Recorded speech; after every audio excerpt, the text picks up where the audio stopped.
ఈ రోజు మన క్లాస్లో 12 టెన్సెస్ ని ఉపయోగించి క్వశ్చన్స్ ఎలా అడగాలో తెలుసుకుందాం. ఇప్పుడు కొన్ని మన వెర్బ్స్ ని ముందుగా ప్రాక్టీస్ చేద్దాం. ఆ వెర్బ్స్ ని మనము క్వశ్చన్స్ ఎలా తయారు చేయాలో నేర్చుకుందాం. ఇక్కడ చూసినట్టయితే వర్బ్ 1 ఆస్క్, వర్బ్ 2 వచ్చేసరికి ఏమవుతుంది asked, verb 3 asked, verb 4 asking. Okay, next one వచ్చేసరికి bring, verb 1. Next one, brought, verb 2, verb 3, brought, verb 4, bringing. Next one, verb 1, come, verb 2, came, verb 3, come, verb 4, coming. అలాగే next one drink, verb 1, drank, verb 2, verb 3, drunk, verb 4, drinking. Next one, eat, verb 1, eat, verb 2, ate, verb 3, eaten, verb 4, eating. ఇప్పుడు మనం ఏం చేద్దామంటే ఇక్కడ ఉన్నటువంటి subjects అంటాం, వీటిని personal pronouns లో చెప్పొచ్చు. ఇక్కడ చూసినట్లయితే మనకి ఐ అని, ఐ అంటే నేను, వి అంటే మనము, యు అంటే నువ్వు లేదా మీరు, దే అంటే వారు, బాయ్స్ అంటే అబ్బాయిలు, ఈ అంటే అతను, షీ అంటే ఆమె, ఇచ్ అంటే అది, రామ్ అంటే రాము పేరు. ఇప్పుడు ఏం చేద్దామంటే ఒక సబ్జెక్ట్ తీసుకొని ఇక్కడ ఉన్నటువంటి 12 టెన్సెస్ ముందుగా నేర్చుకోవాలండి ఇవన్నీ. ఇప్పుడు మనం ఏం చేద్దామంటే ఇక్కడ ఉండే 12 టెన్సెస్ టేబుల్ ప్రకారంగా, ఎందుకంటే మనం రోజు ఉపయోగించాలి కాబట్టి ఇక్కడ చూడండి ఒకసారి. సబ్జెక్ట్ వచ్చేసరికి ఏమవుతుంది, ఇక్కడ యూ తీసుకుందాం. ఇక్కడ సబ్జెక్ట్ ని యూ లా తీసుకుందాం. ఓకే, నెక్స్ట్ వన్ ఆబ్జెక్ట్ ఏం తీసుకుందాం అంటే గేమ్స్ తీసుకుందాం, గేమ్స్. మరి వర్బ్ అయితే ఏం తీసుకుందాం అంటే ప్లే తీసుకుందాం, ప్లే. వర్బ్ 2 అయితే ప్లేడ్, వర్బ్ 3 వచ్చేసరికి ప్లేడ్, వర్బ్ 4 వచ్చేసరికి ప్లేయింగ్, వర్బ్ 5 కూడా ఉంటుంది, ప్లేస్ అంటారు. అంతే. ఇప్పుడు మనం ఏం చేద్దామంటే ఇందులో ఒకసారి క్వశ్చన్స్ ఎలా తయారు చేయాలో నేర్చుకుందాం. ఫస్ట్ సింపుల్ ప్రెజెంట్ చూడండి ఒకసారి. ఇక్కడ ఏం చేయాలంటే డూ పెట్టాలి, డూ. సింపుల్ ప్రెజెంట్ లో డూ డస్ వస్తుంది. ఇప్పుడు మనం సబ్జెక్ట్ యూ తీసుకున్నాం కదా, అందుకని మనం ఏం చేయాలంటే డూ యూ. V1 ఏంటి ప్లే, డూ యూ ప్లే.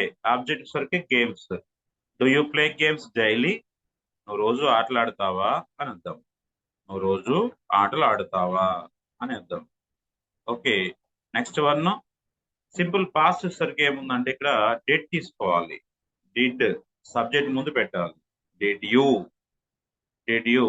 తర్వాత ఏమవుతుంది, ఇక్కడ V2 ఉంది కానీ క్వశ్చన్ ఏమవుతుందంట V2 కాకుండా V1 పెట్టాలి. అంతే. Did you play games yesterday అంటే, did you play games yesterday అంటే నువ్వు నిన్న ఆటలు ఆడావా, నువ్వు టీ తాగావా, డిడ్ యూ డ్రింక్ టీ అని అర్థం. ఇలా మీరు కూడా ఒక వెర్బ్ తీసుకొని ప్రయత్నించాలి, అప్పుడే మీకు కూడా వస్తుంది. తర్వాత ఏం చేయాలి, ఇక్కడ ఇక్కడ హెల్పింగ్ వర్బ్ ఏదైతే ఉందో విల్ ఉంది చూసారా, ఆ విల్ తీసుకొచ్చుకోవాలి సింపుల్ ఫ్యూచర్ లో.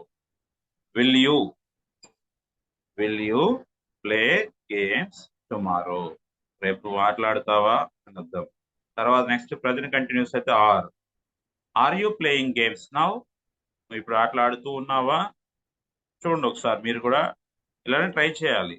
నేను ఒకటి చేస్తున్నా అంటే మీరు ఒక వెర్బ్ తీసుకొని చేయాలి. నెక్స్ట్ వన్ వర్ తీసుకోవాలి, వర్ యూ అనాలి.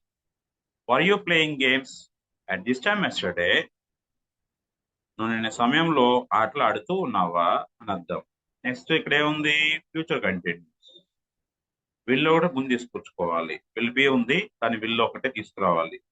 Will you be, will you be playing games at this time tomorrow, నువ్వు రేపు ఈ సమయంలో ఆటలు ఆడుతూ ఉంటావా. ఇలా ఒక్కొక్కటి ఇలా ట్రై చేయండి. నెక్స్ట్ వన్ వచ్చరికి ఏముంది ప్రజెంట్ పర్ఫెక్ట్ వచ్చరికి హ్యావ్ తీసుకురావాలి. హ్యావ్ హ్యాస్ రెండు ఉన్నాయి, హ్యాస్ గురించి తర్వాత చెప్పుకుందాం. ఇప్పుడు యూ తీసుకున్నాం కాబట్టి హ్యావ్ ఒక్కటే తీసుకురావాలి, హ్యావ్ యూ అనాలి. హ్యావ్ యూ V3 వచ్చి చూడండి, V3 played. Have you played games just now, నువ్వు ఇప్పుడే ఆటలాడావా అని అర్థం, పాస్ట్ పర్ఫెక్ట్. హ్యాడ్ యూ అనాలి. హ్యాడ్ యూ, హ్యాడ్ ముందుకు వస్తుంది, subject you. Had you played games already. తర్వాత నెక్స్ట్ వన్ ఏముంది, విల్ ముందు తీసుకొచ్చుకోవాలి. Will you have played games by tomorrow? నువ్వు రేపటి కల్లా ఆటలు ఆడి ఉంటావా? Next present perfect continue. Have ముందు తీసుకొచ్చుకోవాలి. Have you been playing games for 2 days అని చెప్పాల్సి ఉంది. తర్వాత ఏముంది, హ్యాడ్ ముందు తీసుకొచ్చుకోవాలి. Had you been playing games then for 2 days అని చెప్పాలి. నెక్స్ట్ ఫ్యూచర్ పర్ఫెక్ట్ కంటిన్యూస్ లో సరికి విల్ ఒకటి ముందు తీసుకొచ్చుకోవాలి. Will you have been playing games by tomorrow for 2 days? నువ్వు రేపటికల్లా ఆటలాట 2 రోజులు అవుతూ ఉంటుందా? ముందు ఫస్ట్ మీరు ఏం చేయాలంటే మీనింగ్ గురించి కాకుండా ఈ సెంటెన్స్ ఫార్మేషన్ ఎలా ఫామ్ అవుతున్నాయో చూసుకోవాలి. స్పీడ్ గా చెప్పడం ట్రై చేయాలి. Do you play games daily? Did you play games yesterday? Will you play games tomorrow? Are you playing games now? Were you playing games at this time yesterday? Will you be playing games at this time tomorrow? Have you played games just now? Had you played games already? Will you have played games by tomorrow? Have you been playing games for 2 days? Then had you been playing games for 2 days? By tomorrow, will you have been playing games for 2 days? ఈ విధంగా మీరు కూడా ఇంకొక verb తీసుకొని ప్రయత్నించండి.